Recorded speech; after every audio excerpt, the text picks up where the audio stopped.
They were rampaging along, won their first 2 games. They've lost their last 2, but they could have probably won both of them. A fantastic looking facility there in the deep south. I'm sure they're going to come out firing tonight. From memory, he was leading last week. Are you going to be leading this week, or? From bottom with 6 points and second from bottom with 3.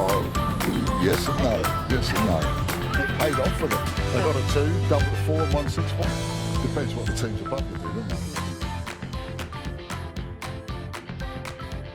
Welcome to the Bowls Hour, brought to you by Somerset Retirement Villages and Dynasty Apparel. I'm Erin, and on this episode of the show today, we will chat with Margaret O'Connor, Hema and Anthony Ouellet. First, though, my co-host, Alex Reid, is going to take us through the upcoming Champion of Champions events. Yes, that's the plan, Erin, and it's I'm excited actually to talk about this because the champion. Why? I'm going to tell you. The Champion of Champion events have been around for 2 or 3 years now, and every winner of a centre Champion of Champion event goes on to a National Champion of Champion event. So it's a really cool sort of thing to have right in the middle of the winter. We've got 4 things. We've got a Champion of Champion singles, pairs, triples and fours, and we're going to hold them in consecutive weeks, which is really cool. So the first event that we've got coming up is the Champion of Champion singles, and that's going to be held from the 1st of July, which is a Friday, according to my little bit of paper in front of me. Nice. From the 1st of July to the 3rd of July in Hastings, which should be good. And then from the 8th of July to the 10th of July, we're going to move and go down to the Dunedin Lawn Bowl Stadium, which is in Dunedin, and play the Champion of Champion pairs. Then from the 15th of July to the 17th of July, it's the triples, and that's in Nainai. And then a nice big round circle, we come back to the Champion of Champion fours, which is being played in Hastings and Hawke's Bay again. So I think a really good 4 weeks of bowls in the middle of winter there. Be very busy for people who have made it into all of the disciplines, won't it? Yeah, there's going to be some people who have a busy time, but it should be cool. And we're going to bring lots of coverage as well for the Champion of Champion events. I think there's live streaming like the entire time. Not just post-section. Not just post-section. All of it. I'm pretty sure there's going to be a TV rink. Everyone gets a chance to be on screen again. Yeah, which should be awesome. So I'm sort of excited to see that happen. The other thing I wanted to chat about with the Champion of Champions thing, and I'm not sure if people appreciate it, but if you win one of those titles, it's a point towards what we call a silver star for Bowls New Zealand. Yes. Which is like the one below. You get a gold star if you win 5 Open National Championships. And a silver star is to recognise all those next tier events, all those ones that aren't open to everybody that you have to sort of qualify for. So like an inter-centre you get selected for, an inter-club you get selected for, Bowls 3-5 is sort of a slightly more reduced step-by-step system, and the Champion of Champions as well is all on that silver star level. So if we win 5, or if you win 5 of those, you get a silver star, which is exciting. It is very exciting. I found them the other day. They were in the cupboard. What happens if you win 10 of them? I think we call it a silver bar, but it's actually a star with 10 written on it. Okay. So you get another silver star. You get another one, yeah. I wonder who, maybe this is something that we could look up and discuss next week, who the current silver star title holder is. That's a really good question. For this country. Yeah. Who has the most silver star titles? I should look that up. Maybe we put it out there into the community. Can someone tell us, who do you think the most silver starred title holder is? Yeah, that's a lot of titles. It is a lot. There's a few who've won a number of national inter-centres, like your Neville Hills and co. Who've got more than 10. That'd be interesting. I'll have to investigate. Yeah. The other thing I was going to chat about, I was at Bowls on the weekend playing the Auckland Champion. Really? You were at Bowls on the weekend? Shocking, I know. That's a surprise. Never happens. But I sort of looked out across the green and there was a cap that said New Zealand Champion 2021 on it, which I thought was really cool. And I remember that's what we give if you win a national title now. Yes. You get a cap. Yes. Can you talk to us about that, Erin? How long has that been going for? I think it started 2019, and it was a thought process that we went through when we were talking about what people get. You get a medal at an event. You can get, as you've just mentioned, a silver star when you earn a number of titles. But those are quite special things that you would put somewhere safe. You wouldn't necessarily wear them out and about and stuff like that. Being the sun smart people that we are here in New Zealand, we are wearing a lot more caps outside. And it's just a special way to actually nod to the person and the effort that they've put into their sport of bowls, to give them a cap that they can wear that acknowledges that they are a champion of one of our events, because it only goes to winners, so gold medalists. We don't do second caps and things like that. Some people might have mini caps, some people might have the cap and just put it on display, but it's really nice to see that they are also being worn out there. I do think that people in New Zealand have that tall poppy, we don't want to shout out about it, but it's a nice way to just nod to them and the effort that they've done. It's been cool to see. I see them sprinkled around now. Yeah. And I suppose as we go on year, and there are more people who've won those caps, we'll hopefully see more of them around. But it reminds me, same thing like with the Bowls 3-5 uniforms and whatnot, and the stuff that was given out on the weekend a few weeks ago now. Yep. I blinked and like a month disappeared. I think it's just cool to see that sort of stuff go through. The other thing I've just thought of is I saw on the weekend one of the umpires was wearing one of the new Umpires shirts. Yes. I can't remember if we've discussed that yet. Do you want to just quickly, what's happening with the umpire shirts if we see some new ones out and about? Yes, Alex, the Umpires uniform. It has had a refresh. What we've done there is we've bought it under the same kind of look and feel as a lot of our Bowls New Zealand gear is. So you'll see us floating around, we're from Bowls New Zealand. You'll see umpires floating around, they're umpires. It's just the opportunity to do a shout out to our sponsor Somerset, because they do give us a lot and we put all of that back into the community. So everywhere that we have a national event, they get their coverage there essentially as well. We're doing jackets as well as shirts and things like that. I think in summer we'll probably look to bring in a hat, because you want to make sure that they're sun smart. It is a uniform that is free to umpires. They don't have to pay for it or anything like that. So if there are any umpires listening to this, I would recommend getting in touch with your chief umpire of your region, or emailing us on info@bowlsnewzealand.co.nz, or even umpires@bowlsnewzealand.co.nz to have a chat about it if you haven't heard about it. Otherwise, definitely be putting your hand up to be receiving your umpires uniform for the upcoming summer. We work very hard over the winter. Sue Rossiter has been coming in and packing them up and sending them out. So she's always dropping in and getting people organised. And if we can get them all out over winter, then you're all ready to go in summer. It's a great it's a playing shirt fabric, so it's good. It breathes. Yes, it's black. It might get hot, but at the same time, it's a smart looking uniform. I think they look really smart, and it's sort of easy to see who an umpire is because it's emblazoned on their back. Back, which is helpful. Yeah. No, that's good. I just wanted to ask. It just occurred to me. The other thing I was going to do, so we haven't asked the community, our audience, for an opinion in a little while, apart from cups of tea and whatever it was last week, scones, the important things. So I thought I'd have an opinion and see what people thought. Well. This is an odd one for you, Alex, having an opinion. I know. So what is this? Tell us, Alex. What is your opinion today? I have a bugbear in bowls, Erin, and it's our scoreboards frustrate me. And they frustrate me because I'm red-green colourblind. Yes. Along with a lot of other people. Yep. We're not, we're a reasonable chunk. You're not a minority anymore, are you? Thank you. Yeah. Red-green colourblind. And what happens is I'll be playing a game of bowls and someone goes, are you the red or the green? And gesture in the direction of a scoreboard, which I'm on. Yeah. And I have to go, I don't know. I don't know which one I am. I'm either on the left or the right, but I can't, are you the red? I don't know. I don't have an answer to that question. So if they asked you, are you the left or the right? Would that be an easier... That would be easier. Yeah. So maybe I was going to start off this by saying we should change the colours of our scoreboards. Yeah. But maybe what I want is people to stop asking... Are you red or green? If I'm the red or the green, and instead ask if I'm on the left or the right of the scoreboard. Well, that would be an easy way to... I find my eyesight isn't going bad, but they are quite small at the far end of the rink when you're quite a way away. Yeah. So it wouldn't be a bad thing for them to increase in size. Yeah. I wouldn't mind if we just tutted with them. At the Nationals this year, in one of the clubs, I don't want to say it in case I get it wrong, there was a club that had the scoreboards a bit like we've got at Ponsonby, where you flick over the things to make it look like a digital number.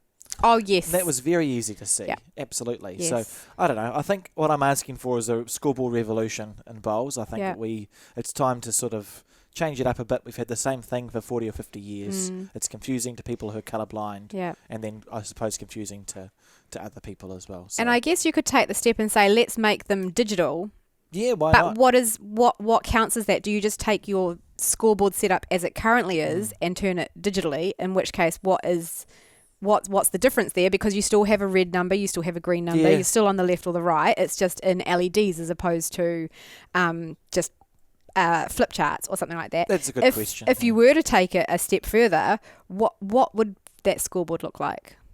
I don't know. Could we Maybe, revolutionise? Here we go. So that's the question, isn't it? Yeah. If you could change the scoreboards that we have in bowls, what would you change it to? Yeah. So just, flick us an email at info@bowlsnewzealand.co.nz. Yeah. But I'll also put the question up on the Bowls New Zealand Facebook page. Yeah. And we'll probably read out some of your opinions. As Yeah. long as they agree with me. And I guess the thing here is we're saying we're not looking to make all this change. We're not going to sit there and turn around and say, you guys all voted last week and now all the scoreboards are going to change overnight. No, it's nothing like that. We are just simply looking at what we have, looking at how it's used at the moment, and is there anything that we could add to it? Is there something that we could change?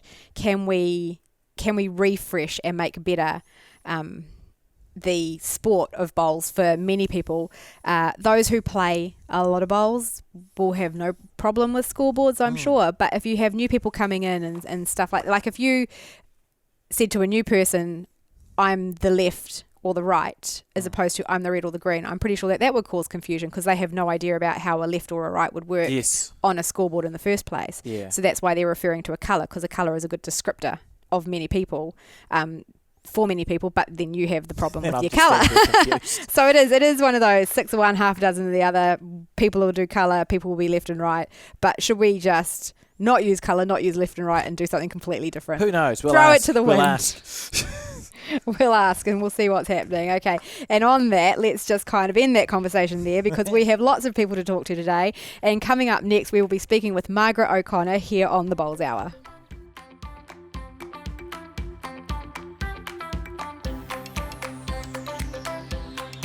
Welcome back to the Bowls Hour, brought to you by Somerset Retirement Villages and Dynasty Apparel. Up now, we have Margaret O'Connor. Hi, Margaret. How are you going? Very well, thank you. Good. And thanks for coming on to the show. We appreciate it. So I thought I'd start the questions at the beginning and just ask you, what got you started in bowls? It's at an early age, I played indoor bowls, as you do in a country town. And when we eventually moved to Queenstown in 1999, I got involved again in indoor bowls, and from there into outdoor bowls, and I really haven't been back to indoor. I love it. Fair enough. So did you just you're at the, remind us which bowling club you're at, Margaret? I'm at the Queenstown Bowling Club. Cool. So when you moved to Queenstown, did you see the bowling club was there on your commute somewhere and just thought one day, I play indoor, I'll pop in and see what's going on? Yes, more or less. Yes, that's how the indoor started. And from there, players at the indoor talked you into playing outdoor. And that's a good system. That's the best way to recruit, I think. Yeah, I agree. So you've had a bit of success, Margaret. Can you talk us through, you've when you first started playing outdoor, what some of your early successes were? Singles were my best game in those early days, and I was lucky enough to go and play in the last Champion of Champions, Bowls New Zealand final before they changed to Pathways. Mm-hmm.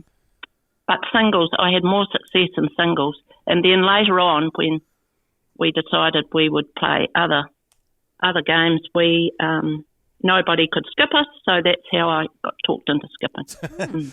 So you were the last man standing and had to go, you have to skip. Being a small club, that's what happens, doesn't it? Yeah, that's cool. So your club, can you talk to us a bit about your club and the people there and what you guys do? Yes, we're small in numbers, only about 50, but we are very active in the social bowl side of things, where we have a lot of roll-up people who just come in and want to play for $10 a time, and corporate and Christmas functions. That's what really keeps our finances going. We're all volunteers, and it's those are the main things that keep us going. We have 2 artificial greens, first put down in 2004, and we have just replaced both of those in the last 3 years. They run very well. They're carpet, and main reason for that was financial. We couldn't find a greenkeeper and costs were high, so the artificial was the way to go for us, and it certainly proved its way. Do you enjoy what do your artificials play like? How do they go? Oh, they play really well at about 16. They run. They play really well. I mean, we still love going and playing on grass. Yeah. But the artificial greens have certainly not hurt our, the way we play. So they're not the sort of artificial green where you let go of a bowl and. Oh no! Don't know. What's going to happen? Nothing like that. Your social environment, I do recall passing through Queenstown Bowling Club, and it was a little door where bowls were available and people could drop in an honesty box and go and play bowls, whether the club was open or not. Is that still the run down there? Like if someone was passing, would they be able to just rock on up and get a set of bowls? Yes, that's exactly right. Yeah. But we have, in that little shed, we have old bowls, but inside we do have 20 sets of good bowls, coloured bowls, if somebody's there. That has been all pulled down, all those side sheds that you would have seen just this last week, and we're building all new barbecue area and new bowls room and toilets for our tennis club who lease up above, and showers for them as well. So we're spending quite a bit of money there, and it's been a 3-year in the making, but it's started. That sounds great. That sounds like a good place to be. Gotta be the place to be. You can rock Queenstown on Bowling it. Club. Yep. Beautiful location, and now all new barbecue area. You can rock on up at any time, play some bowls. So we've spoken about your early successes and your club. But we know you're also quite a competitive club and a competitive group of people. What's some of your more recent career highlights? For me, my highlight was the over 60s Trans-Tasman team that I went with in 2019. That was a real thrill to play in that. But our ladies especially have had a lot of success in the last few years, and this year have won all the Champion of Champion events, plus the Interclub Sevens, plus our Interclub that runs throughout the year. Well so done. we've had a very good year with the ladies. There's only about 12 of us that are playing competitively. What do you think it is that makes you guys so competitive when you go out and about to your centre events? Oh, I don't really know. We've always been a group that likes to go away and play in other events to get a bit of experience because, as you know, this area is well scattered and we don't get a lot of competition. So we've always gone to, like previously, the New Zealand Open and always played in nationals and things like that, which certainly has sort of brought us together as a group. That's cool. That's cool. And you would have seen, so has it been a similar group since you started at Queenstown Bowling Club, or have there been people who've come and gone? Oh, no, people have come and gone. Yes, new people have started and we've brought them through. And yes, no, I don't know what it is, but we do all get on very well, and that's just the way we love the game. We're always there. Yeah, absolutely. It'll be a very busy July for the ladies of Queenstown, won't it? We were just talking in the first segment with the National Champion of Champions because, like I think you mentioned, way back we used to have a Champion of Champions, and then we moved on to Pathways, and then there was no Pathways for a couple of years, and now it's back to a National Champion of Champions. So there's 4 weeks in the middle of whenever it is, July. Sort of bouncing around. Are you guys looking forward to that? We're looking forward to it, but July is terrible for us because, as you know, down here everybody closes down at the end of April. That's fair. So yes, it's a very expensive exercise, I can assure you, because then our Interclub sevens have to go to Auckland. Yeah, well, So I hope that you guys come out of it with a medal and a winner's cap, if I'm allowed to say that. If I'm allowed to say that. I think we will deserve it. For all the travel you put into it, definitely. Yeah. Certainly. Yes. Okay, so looking to the future, Margaret, have you got anything that you want to tick off your list of bowls, whatever you call it, bowls goals? No, I want to get to my 50 cent titles. Mm-hmm. I've got 2 to go. That's my aim for this year. But no, I just want to keep playing as long as I can because I love the game and it's the people. And just helping bring new members into the game. I think that's our aim this year. We're short in numbers. Yeah, that's the thing. And I think also, we talk about bringing new people in. You don't need to get a crazy amount of people to join your club. If you get 3 or 4 people, that's a win there, isn't it? Yeah. Yes, it is. Yes, it is. Don't need to be aiming high, so I applaud that. I think that makes sense. Okay, well, we've got a bonus question now, Margaret, and for the last, I think we're up to our 19th week of the Bowls Hour, which is a lot of talking. But we ask sort of bonus questions, and sometimes it's about bowls, and sometimes it's not. Last week we asked about whether the cream or the jam goes first on a scone, and got a definitive answer on that, which was good. But this week we're going to ask sort of a bowlsy question. So if you go to like a club tournament, the one just like a gala day, would you rather come away with a ham or one of those mixed meat packs, or a third option? What's your... Perhaps a third option in our case because it's hot in the summer, and if you're travelling, meat packs aren't ideal. Yeah, that's very valid. They could cook on the way. Yeah. Yeah. What would be your best tournament prize that you've ever won? Just looking at that, because there are quite a few things. You have your meat pack tournaments, your seafood tournaments, and things like that. What's been your favourite prize to have won? Oh, that's a hard question. A bottle of wine always goes. A bottle of wine goes down well with a team. Yeah, that's always a good one. It's a great answer. Yeah, it is. It is. And on that, thank you very much for talking to us, Margaret, and all the best for Queenstown ladies and their up and coming tour of New Zealand with their Champ of Champs teams. We appreciate you taking the time to talk with us.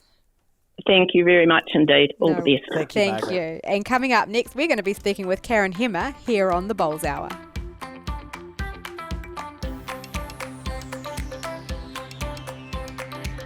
Welcome back to the Bowls Hour, brought to you by Somerset Retirement Villages and Dynasty Apparel. We are now speaking with Karen Hema. And Alex, what's your first question you've got for Karen? Yes, I do have a first question. So I thought we'd start at the beginning, Karen. What's your first recollection of coming across bowls? Oh, kia ora, Alex. Hey, it was back in 1990, Commonwealth Games.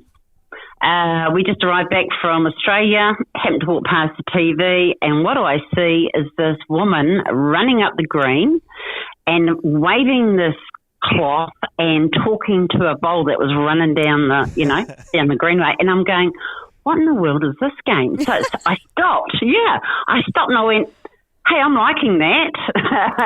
This woman is having a time of her life and just thoroughly enjoying it. So that was the first time I'd ever seen lawn bowls. And then 2 days later, I got to see Millie Khan on the green. And I went, okay, I think I can play that game. I'm really keen now. And it started from there. That's pretty amazing. That's a good introduction. That's one of the better introductions to lawn bowls. Some people are like, they were behind a fence. Or I used to get dragged in when I was a kid. So it's cool. No. Yeah, I mean, I walked past the bowling green, but I never bothered to look in, but it was on TV and she was a woman from the from Samoa, and I went, I like that. Yeah. I like that. But hey, it took another 9 years before I actually put a bowl down. But Did you follow it on TV whilst in between that time, seeing it and then actually playing yourself? Yes, I did. And the more I watched, the more intrigued I became, because I thought, there's a skill there, and I didn't know what it was, but I thought there's got to be a skill to get that bowl from A to B, you know? Yeah, for sure. And that was really what caught my interest, and of course, watching the great Millie Khan. Yeah. So you would say that that's one of the people you sort of looked up to right when you were starting off? Oh, do you know, I had three. I called them the M&Ms. It was Millie Kahn, Marlene Castle, and Murray Watson. And those three names popped up either in the magazine or, you know, people would talk about their names. And so I would watch from afar, you know, and think, oh, one day, one day, I want to be like them. You're going to throw it. You're going to confuse everyone and you'll just bring your K name into it with all those M's up there. Oh, I know. But I did it. It was like they were my M&Ms. Yeah, Millie Kahn, Marlene Castle, and Murray Watson.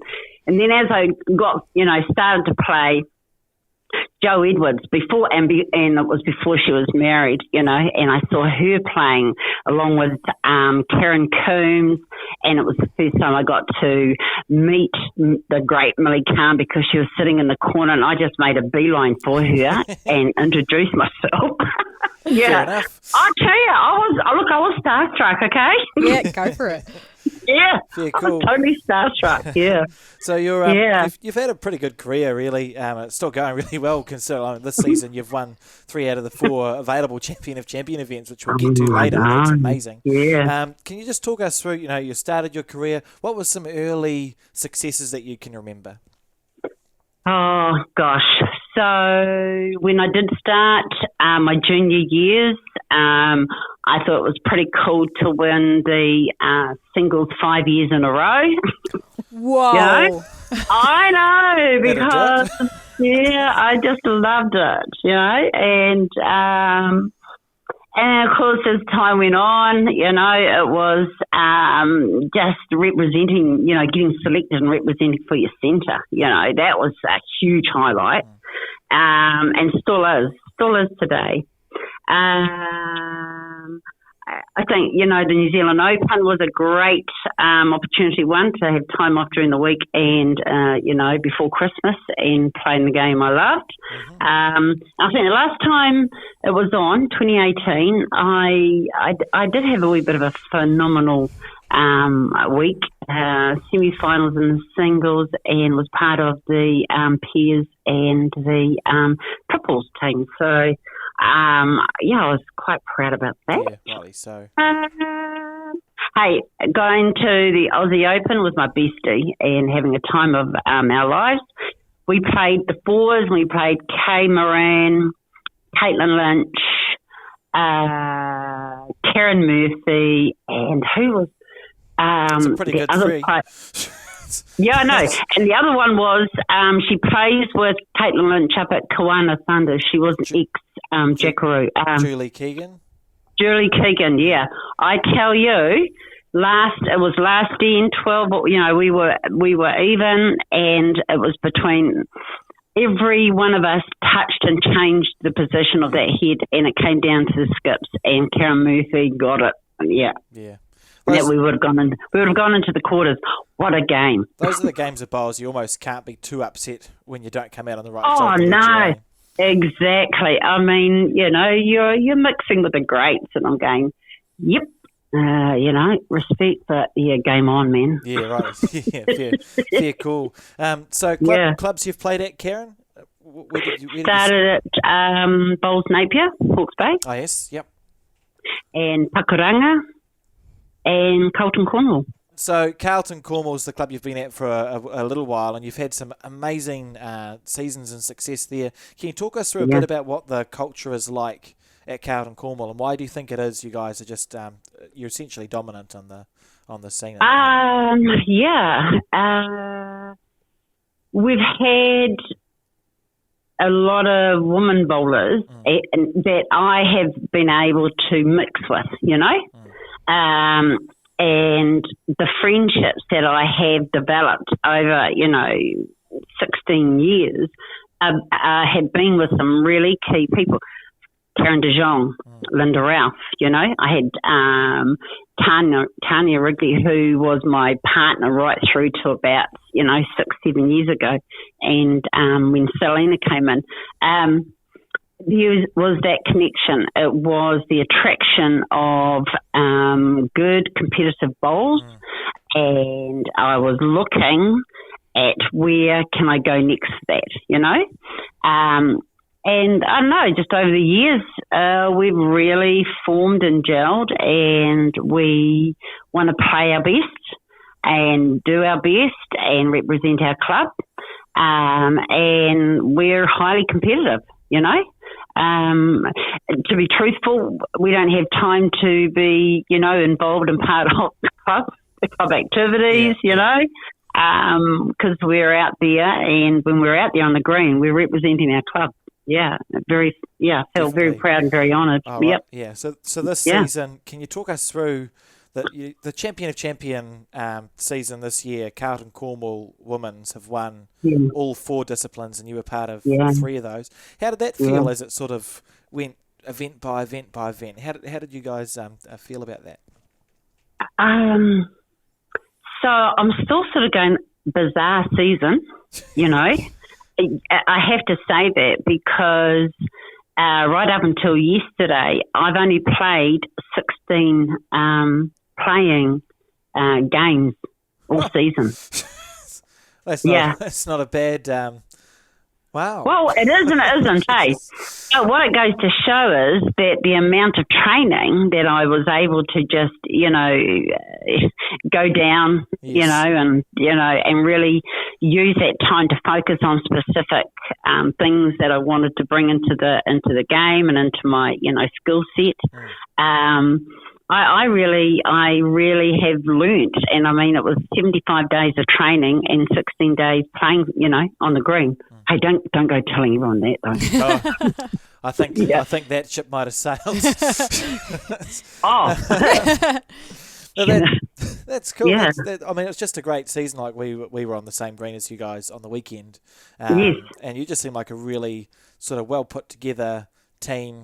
That good sort of team culture you could hear amongst all 4 of you, like with Karen and Lisa and your 4th person whose names escape me for the minute.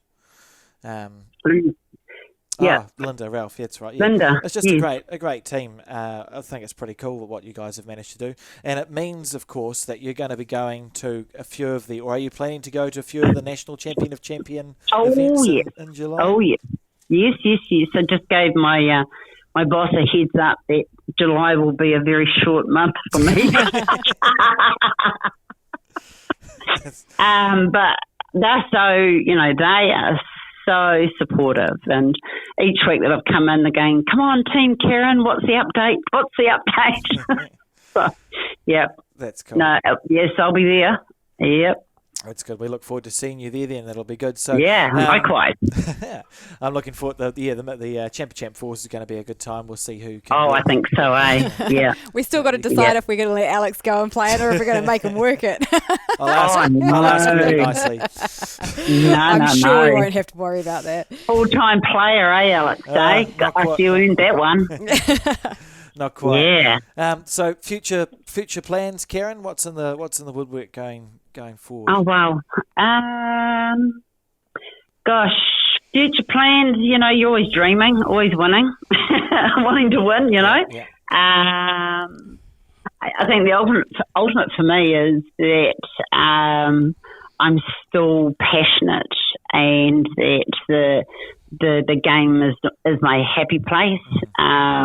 You can switch off when you get on the green, you know, and I can get to socialise and hang out with my bowling whānau. I think the sport has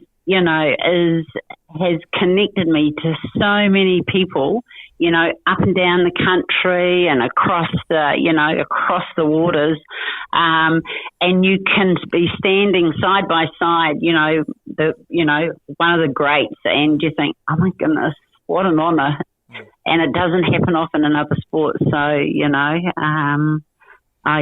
just keep playing. Just keep going. Keep playing, dreaming, maybe representing, Aotearoa in a senior event one day. I don't know. Who knows? Sounds good. Yeah. Okay, so we've got a last question. So we've been asking bonus questions on this podcast. Yes. Sometimes they're Yes. to do with bowls, sometimes they're not, but this one is. So we wanted to just get your feelings. If you're like a club gala competition, would you rather come away with a ham or like a mixed meat pack or something else? Okay, I'm going to say something else because this was the first thing I ever won when I went out and played in the team event, a frozen chicken. Oh, there you go. That's a We were good in the call. fort, and we all got a chicken. And I remember getting home. I said, "Look what I won! A frozen chicken." That's cool. That's cool. Let's cook it up. Let's enjoy it. That's awesome. It's the little things. It's the little things, but how glorious are they when you remember them and you look back and you're like, "Yep, that's true. Great. Yeah, It's it is. true. Yeah, it is so true. Because, you know, when I started off in Bowls Napier, one of my first friends was Linda Boyd, okay? Now, you know, there's Mandy, Angela and Julie. Now, they all played, you know, indoor. And Mandy, I can remember when I used to meet up with Linda on the green, Angela would be sitting cross-legged on the path and drawing and watching, and Mandy would be on the green and she'd show her mum, go, look how I bowl. And she used to flick her feet up every time she released a bowl. And I mean, they were kids, you know, Yeah. And now, you know, she's a legend, that Mandy and that Angela. So, yeah. Yeah. Lots That's of beautiful. awesome memories. Yeah, it is. Bowls It is. creating memories forever. Sure do. Awesome. Sure Well, do. thank you so much for talking to us today, Karen. It's been really great. It's been such a good My conversation. pleasure. All the Yeah. best with your Champ of Champs and your busy July. Yep. I hope Fabulous. you should tell your boss that if they want to follow the progress, that there'll be plenty of streaming going on. So if they want to see what you actually get up to when you get away, let them know. But No, it's my life. no, they're not coming into that. awesome. Well, you enjoy the rest of your day, Karen, and thank you once again. Oh, my pleasure. All right. See you later. See you, Okay. Karen. Bye-bye. Bye. And coming up next, we're going to be speaking with Anthony Ouellet here on the Bowls Hour.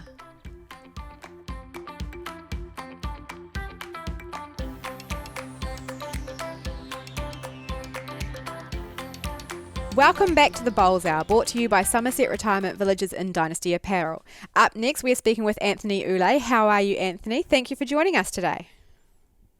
Good, thank you. That's good. Yeah, I'm here as well. Alex is here And too. happy to have you on the show, Anthony. It's appreciated. So I thought I'd start with a question that's nothing to do with bowls, but is about your last name, which I never seem to spell right. And hasn't actually... one of your nationals entries came in, and I think it had to get corrected. And I think your mother might have misspelled it, but we'll... That's okay. What's the background there? Do you know what any of the background to your last name? Where'd it come from? I believe it's French Canadian, so it's got that French in it. But And I'm from America, so I probably got it when I was over there. that's cool. That's cool. That makes sense. And I suppose that you've spent your entire life with people spelling your name wrong at bowls and other things. So many certificates, medals, you know, all that. Has there been one time where someone's just pronounced it completely different that you haven't realised that they've been talking to you? No, I know they're talking to me. Yeah. You know, a lot of confusion. They start it with a Q sometimes. Yeah. They're getting letters, that sort of thing. That's good. That's funny. Okay, right. We'll move on to the bowls, but there's a good chat about the last name. So you play a bit of indoor and a bit of outdoor. How did you get started at bowls? What was the beginning? Well, I started with indoor from my nan and granddad used to take me along the club nights when they were babysitting me, and I started an intermediate indoor for Ames games. Chose to do that. That was a lot of fun. And I started outdoor in college. I learnt there was an outdoor version, so that was really cool. And I rocked up to my old club gate par, as you'd know, Alex, Yes, being there yep. yourself. Yep, I remember it well. So I did that for fun, and then in my senior years, I thought, you know what, this is a cool game. I'll keep with outdoor, and I've been stuck with it ever since. That's cool. And your club, what club do you play for now in outdoor bowls? I play out of Bowls Tauranga South. Really nice club in the Bay of Plenty. That's cool. And you've had a bit of success there, Anthony? I have, yeah. Been there for 5 seasons, I believe, and I was lucky enough to actually get my 10th club title there this season, so it just put a cherry on top for the season. Yeah. Well fair done. enough. That's a pretty good average. 10 titles already. Titles per year. That's cool. I couldn't believe it myself. Just take it and run. That's my system. So if you think about people you've learnt from in both codes, are there any ones that sort of stand out as ones that you that helped you out when you were starting off? Oh, there's been a lot of people helping me out in bowls. It's one of the many great things about bowls, I think. There's so many people willing to help and that sort of thing in both indoor and outdoor. Specifically outdoor, I'd say Seth Brown, which is he sadly passed away now, but he's a South African man who used to coach me at Gate High, and he was super supportive of all the youngsters that came from the college and teaching them how to play. And he really made my fundamentals, so that was really cool. Yeah, definitely. I remember him well, and it's I was sorry to hear of his passing, and he had a lot to do, as you said, with a lot of those we'll call us the young ones, from Gate that are sort of spread throughout Tauranga now, and me up in Auckland trying to play bowls. Okay, so we'll move on a little bit. Probably one of the things you've popped up for more on the national level and outdoor, you recently won the Burnside, is it the under 20, what's it, the under 20 something? Under 26. Under 26? 26 and under, yeah. You won that. 26. Can you talk us through how that tournament went? Always highlight of the season for most of us youngsters, I'd say. Kerry does an amazing job, her and her team at Burnside. And, I was lucky enough to get the last two, so highlighted my career, winning that title. Definitely tick off the bucket list, and a lot of fun. Yeah, so you went there. What were your expectations when you popped down to Burnside? Were you going there to win, or were you going down there just to chuck some bowls up a green and see what happened? Always set goals for the season, and Burnside beginning of the season, so it's really good to start to get the season going, sort of thing. The previous event, I came third equal, which my goal was to go up. They have divisions for the tournament. So there's about 32 of us, and we get, after you've done all your games, so you do robin in your section, so there's 8 people, 4 sections, and then you get put in divisions after you finish all those games. Yeah. So I started my very first year, I played in 4th division, so that kind of stunk, but I mean, I was just starting out, and it was a new experience. It was eye-opening to see how many good bowlers there were that were my age. And the next year I was in 3rd division, and I ended up winning that division, so that was really cool. And I was like, all right, I'm getting slowly better. Yeah. And then the next year I jumped up to the semi-final, so that was amazing, playing my good mate Alex, not Alex, that's me, Adam Bailey.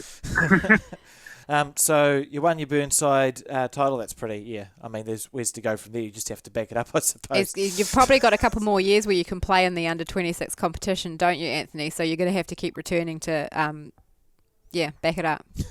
Oh, sure. Yeah.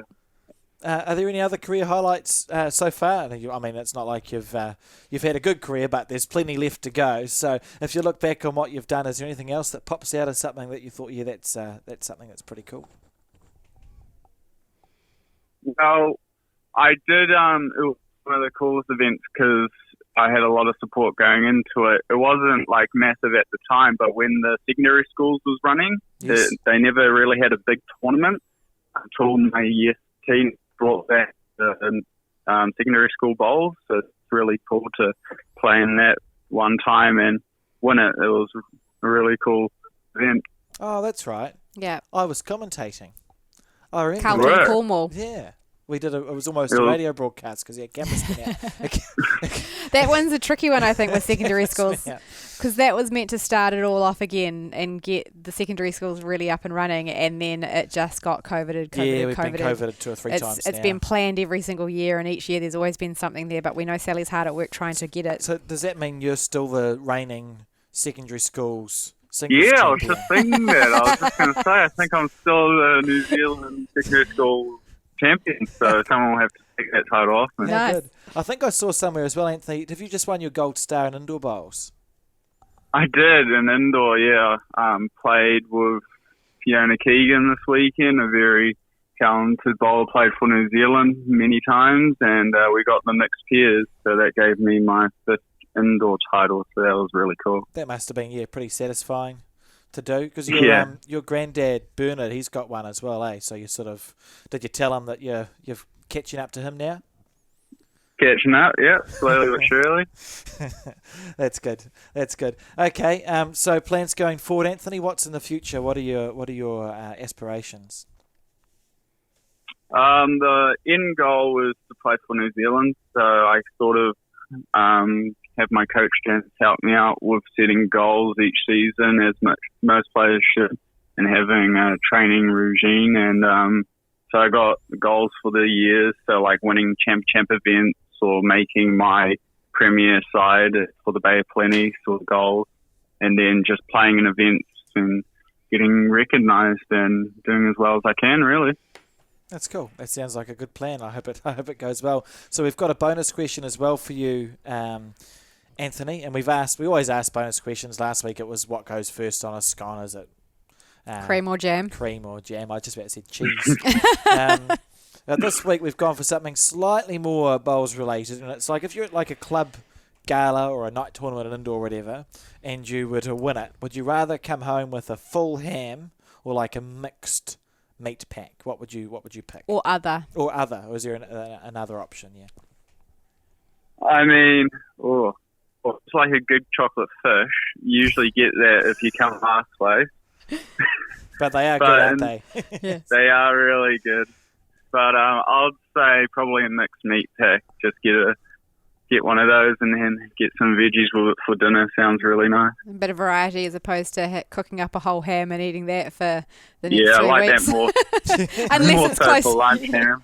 Unless it's close to Christmas, in which case you're like, guess what? I've got the ham this year. I've got you sorted. Oh, yeah. Near Christmas, you definitely get the ham. Yeah, exactly. So it's timing. It comes down to timing of the tournament, doesn't it? Yeah. Thank you for talking to us today, Anthony. It's been good to hear about your goals and what you've got planned, and you're going to be someone that we're going to keep following and looking forward to all your success on the green. Thanks, Erin and Alex. I Cool. appreciate it. Thanks, Anthony. Have a good one. Alex, what's your call on the ham versus mixed meat pack? I have an opinion. Yeah, of course you do. Of course you do. So I think I would go for a ham because I don't accept that a ham is a boring thing to have. If you have a big ham, there are multiple ways you can have a ham. You can have fake bacon if you fry it. You can have ham steaks. Yep. You can munch the ham up and add some onion and call it ham patties. Would you put a pineapple on the barbecue next to your ham steaks? Always pineapple on the barbecue next to the thing. So I think, at first glance, a mixed meat pack might look like it's got more variety than a ham. But in my opinion, I think a ham can be everything for a long time. I've completely unbowls related, but I've had family who have also partaken in competitions and club events and stuff like that, and they've had hams or chickens or meat packs on offer, and I can remember coming home to having 3 hams in the freezer and my mum going, what the hell are we going to do with all of this? I have got tired of chicken drumsticks before though. Oh, okay. I used to be part of a family indoor bowls team. All 4 of us played, and you got a lot of chicken drumsticks when you'd go and play a little night tournament. Yes. And we had a barbecue once, and we had to get rid of 87 chicken drumsticks. That is a lot. So they're more tiresome than ham, I would say. Yeah, chicken drumsticks over ham. We'll have to put our thinking caps on to see what we can be asking people next week. Because on that note, we are finishing up for today. And if you enjoy listening to this podcast, remember to share it around. We can be found on Facebook every week from 7 p.m, as well as Spotify, YouTube, Apple Music, and the Bowls New Zealand website, or wherever you get your podcasts. Tune in next week for more talk about everything bowls. Until then, roll on. They were rampaging along, won their first 2 games. They've lost their last 2, but they could have probably won both of them.